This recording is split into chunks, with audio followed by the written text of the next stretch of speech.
D-Day was the most carefully guarded secret of World War II. Thousands of people knew pieces of it, but almost no one knew the whole plan. And yet, just days before the invasion, that secret nearly slipped away, not through a spy ring, not through a double agent, but through a phone line no one thought to watch, until one receptionist made a decision that broke the rules and saved the operation. In early 1944, Allied headquarters buzzed with non-stop calls.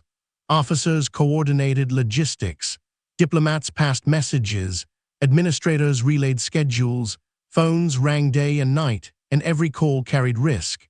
Intelligence officers knew leaks didn't always come from traitors. Sometimes they came from accidents. That's when a strange pattern appeared. A receptionist working in a secure building noticed repeated calls that didn't fit. Same timing, same vague questions, different voices. Always asking about troop movements and shipping schedules, never directly but close enough to raise suspicion. She reported it. No one acted, so she did. Without authorization, she quietly monitored one of the lines after hours. No recordings, no devices, just listening. What she heard wasn't proof, but it was enough to feel wrong. Names being tested, dates being hinted at, locations being nudged toward. It sounded like someone fishing for D-Day. And suddenly, the stakes became terrifying.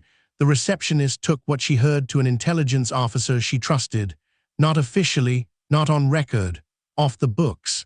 At first, he hesitated. The method was illegal, the risk enormous. But when counterintelligence quietly traced the calls, the picture came into focus. A leak attempt was unfolding in real time, and it was dangerously close to success. Allied security moved fast.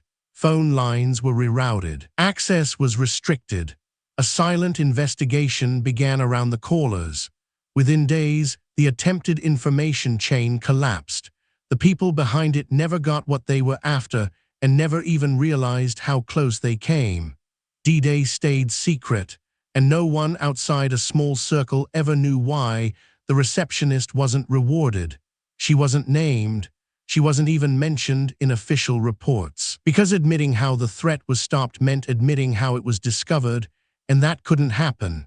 Her action was filed away as a procedural anomaly.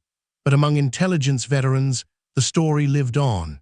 It became a quiet lesson passed between generations. The biggest security threats don't always come from enemies breaking in. They come from enemies listening closely while everyone assumes the system is safe. And sometimes, the person who stops disaster isn't a general or a spy. It's the one who notices what everyone else ignores. D-Day went down in history as a triumph of secrecy and coordination. But behind that success was a moment no one talks about, when one receptionist chose to act instead of assume someone else would. Her decision broke the rules, but it protected the mission. And in the hidden war of intelligence, that choice may have saved thousands of lives before the first soldier ever set foot on the beach.